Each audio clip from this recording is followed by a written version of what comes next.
ginagapang ng ilang pinaniniwalaang mga dayuhan para hikayating magkasik ng gulo.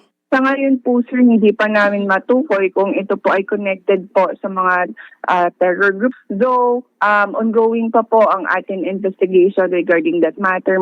Ang Roblox ay isang tanyag na online gaming platform na sinasabing Ultimate Virtual Universe. Maaaring maglaro o gumawa ng mga 3D interactive games gaya ng role-playing at mga simulation. Dati nang may mga naghayag ng pangamba dahil posibleng ma-expose, lalo na ang mga kabataan sa mga nananamantala. Maaari kasing mag-usap-usap ang mga naglalaro nasaan man sila sa mundo. At ganito na-recruit ang mga estudyanteng nasagip ng PNP. They are being manipulated. Ang iba dito ay linilipat at nag-uusap nila sila sa chat group na separate na rin sa virtual gaming. Ito ang ilan sa mga ebidensyang na-recover ng pulisya na gagamitin umano ng mga estudyante sa pinaplanong pag-atake.